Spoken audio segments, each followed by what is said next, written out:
It is almost 6 a.m. in the morning and search and rescue volunteer Pam is waking up to get ready for the day. The sky is extremely cloudy, the wind is blowing strongly and the radio is warning about an oncoming storm, but Pam ignores it. After having breakfast, Pam puts all her climbing equipment together, making sure she is not missing a single item in case of emergency, then leaves the house as she glances at a picture of her late daughters. Her next stop is the local diner. The owner Dave doesn't like the idea of Pam hiking up Mount Washington alone, especially since phones don't have signal up there, but after 30 years of doing those trails daily, he is already retired and can't be her chaperone.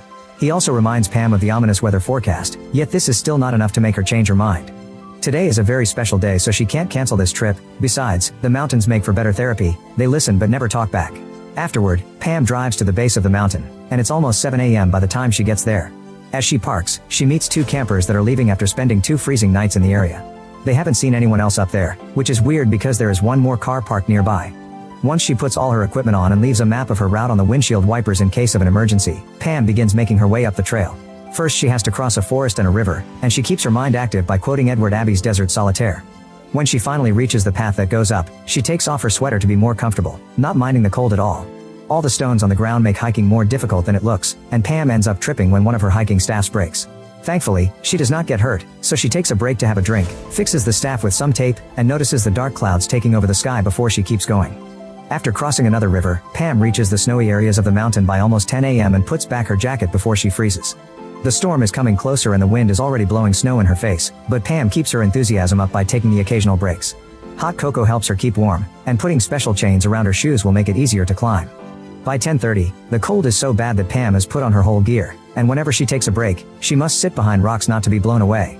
When she starts climbing the final stretch, she comes across a purposefully built pile of rocks and notices a shadow at the top of the mountain. To get their attention, Pam blows her whistle, but she doesn't get a reply. It is almost 11 a.m. by now, meaning she isn't doing a good time, and another clue is about to delay her even more. There are sneaker footprints on the snow. Blowing her whistle and yelling a few words to be heard, Pam follows the footprints to find the person behind them. She is so distracted by this though, that she doesn't notice a hole in the ground and falls in it. Pam tries to climb out a couple of times, but she keeps slipping back in, and her hands are getting hurt.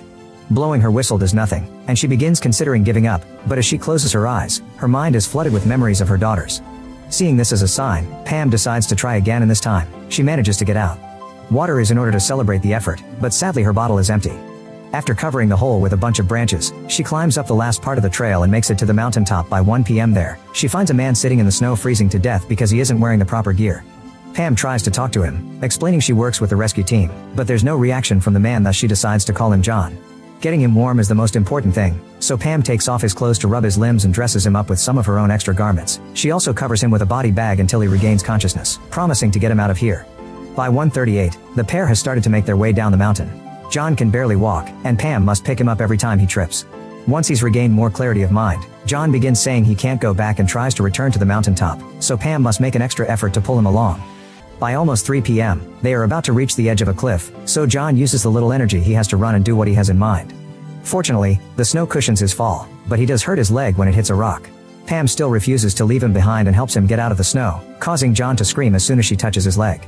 Half an hour later, the duo has managed to find rocks big enough to sit under and take a break. Pam has to stop John from eating snow because that will dehydrate him more, and tries to distract him by asking him if there is anyone waiting for him. John confesses he has a cat named Cat, and Pam chats a bit about pet preferences before insisting to get going again. 3:30 is late for this trail standards, and they need to get below the tree line before dark. They don't want to be up here when night falls and the temperature drops 20 degrees. By 5:30, they finally start seeing some trees. This area is pretty steep and John is quite tired, causing him to trip and roll down the hill, bumping into Pam and dragging her with him. With his mood getting worse, John once again says he can't keep going and tells Pam to leave him alone, but she refuses. Now that they're among the trees, the wind isn't hitting them on the face, so Pam takes the chance to take a closer look at John. Explaining she is a nurse, she offers him some pills, hot cocoa, and some chocolate before checking out his wounded ankle. It's swollen up a lot, thus Pam bandages it up and then covers it with her last pair of extra socks.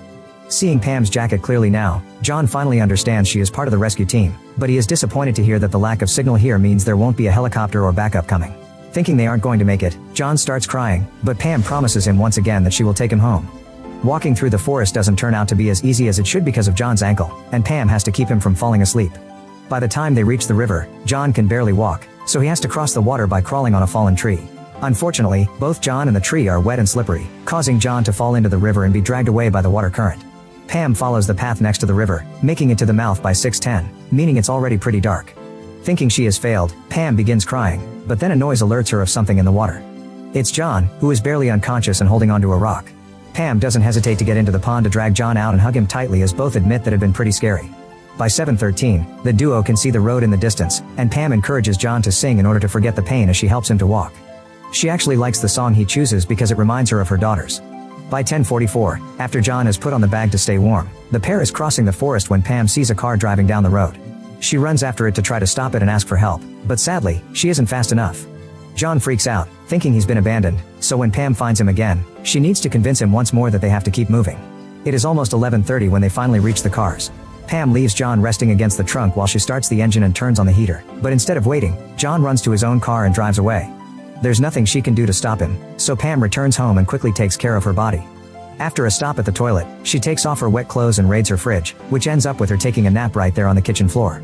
When she wakes up sometime later, she takes a warm bath and finally allows herself to cry her heart out. That night, Pam dreams of the day she lost her daughters. She was woken up by a weird smell, and as soon as she realized it was a gas leak, she opened the window to take a clean breath. Afterward, she rushed to check on her children, but unfortunately it was too late, they were both dead. Since then, Pam always leaves at least one window open, even in winter. 5 days later, Pam gets a message from Dave telling her to check the news. It turns out she's famous now. John has told the police his story, and journalists didn't take long to find out who the lone woman that saved the depressed man was, although John himself asked to remain anonymous. Pam hears her name on the radio and sees her pictures in various articles, but has no interest in contacting anyone for fame. She continues her routine of hiking up the mountain trail as she waits for a call from the local police with an answer to her request, but sadly their message isn't helpful. When John filled his report, he didn't offer his real name or a phone number. One afternoon, a reporter called Patrick shows up at Pam's house. She tries to tell him she isn't the woman from the news, but Patrick has seen her picture so he doesn't believe her. Seeing as she has no other choice, Pam invites him in and answers his questions.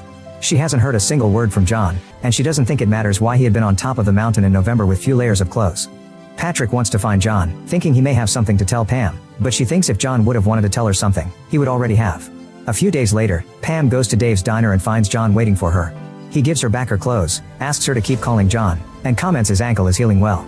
Afterward, he finally explains what was he doing on top of that mountain.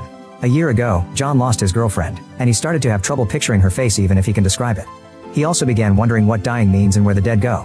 When Pam found him, John had gone back to the mountain to look for his girl and realized that he didn't need to actually look, he only had to wait and she would come for him.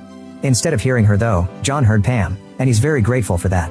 In return, Pam tells him the story of how she lost her daughters and confesses back then, she had wanted to end things just like him. John wonders if it ever gets easier, and Pam tells him that even in a storm, there is so much beauty. Later that day, Pam goes through some memories of her girls and hikes up the mountain again to see the beauty of the sunset. The real Pam went on to raise 4 children. At 67, she left New Hampshire to become a dedicated patrol volunteer in various national parks in the western U.S. John is a constant reminder to Pam that it only takes one person to change someone's life, and he changed hers.